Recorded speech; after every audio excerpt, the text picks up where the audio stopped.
Hey guys, my name is Elijah, and in this tutorial I will show you how to have different headers in Google Docs.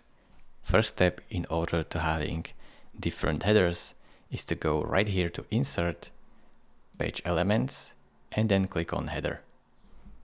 Now you can simply select different first page, tick this box, and now type your header. And just as you can see, I can go down here to a new page,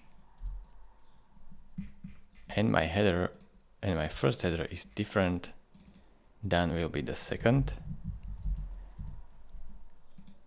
As you can see, header 2, header 1. This is how you can have different headers. Just don't forget to tick this box which says different first page.